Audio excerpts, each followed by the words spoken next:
Assalamualaikum warahmatullahi wabarakatuh. Halo teman-teman, perkenalkan nama saya Balkis Yuris Firdaus dengan NIM 25021020416.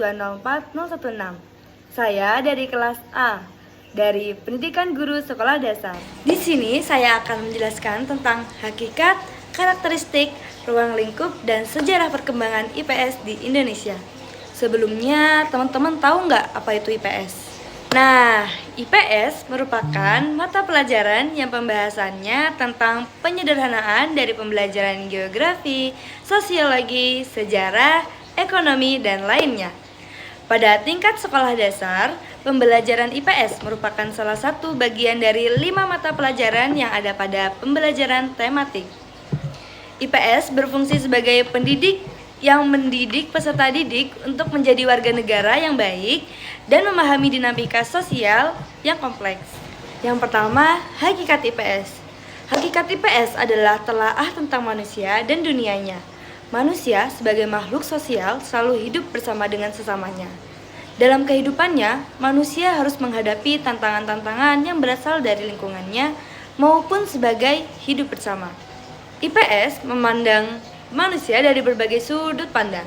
IPS melihat bagaimana manusia hidup bersama dengan sesamanya, dengan tetangganya dari lingkungan dekat sampai yang jauh, bagaimana keserasian hidup dengan lingkungannya, baik dengan sesama manusia maupun lingkungan alamnya. Bagaimana mereka melakukan aktivitas untuk memenuhi kebutuhan hidupnya.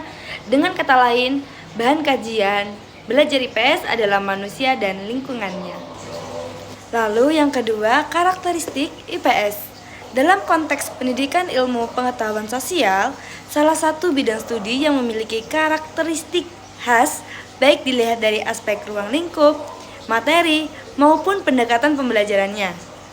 Karakteristik ini penting dipahami karena mencerminkan tujuan utama IPS dalam membentuk peserta didik yang mampu berperan aktif dalam kehidupan sosial masyarakat secara luas. Dari segi ruang lingkup materi, IPS memiliki cakupan yang luas dan menggunakan pendekatan yang bersifat menyeluruh terhadap lingkungan.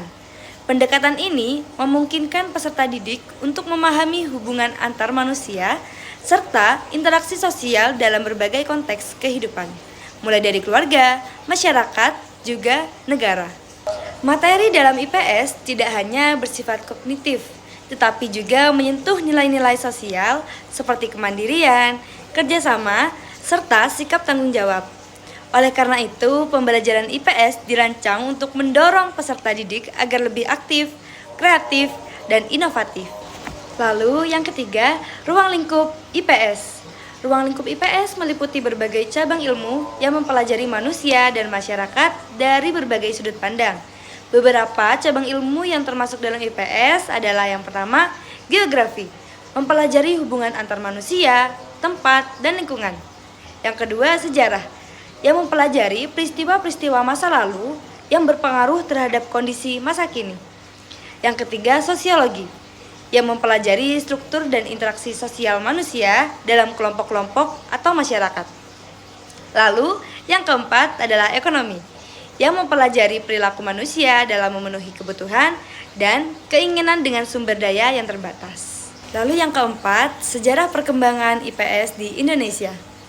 Konsep IPS untuk pertama kalinya masuk ke dunia persekolahan di Indonesia pada tahun 1972 yang diuji cobakan dalam kurikulum proyek Perintis Sekolah Pembangun atau PSSP. Kemudian secara resmi dalam kurikulum 1975, program pendidik tentang masalah sosial dipandang tidak cukup diajarkan melalui pelajaran sejarah dan geografi saja. Maka dilakukan reedukasi mata pelajaran di tingkat SD hingga SMA untuk beberapa mata pelajaran ilmu sosial yang pun digabung ke dalam mata pelajaran IPS. Mereka berupaya memasukkan materi ilmu-ilmu sosial dan humaniora ke dalam kurikulum sekolah di Indonesia. Dalam mata pelajaran dan bidang studi ilmu pengetahuan sosial. Secara resmi pada kurikulum 1975, kurikulum ini merupakan perwujudan dari perubahan orientasi pada pelaksanaan Undang-Undang Dasar 1945. Secara murni dan konsekuen, bertujuan bahwa pendidik ditekankan pada upaya untuk membentuk manusia Pancasila sejati, kuat, dan sehat jasmani. Jadi itu aja penjelasan dari saya. Kurang lebihnya mohon maaf. Wassalamualaikum warahmatullahi wabarakatuh.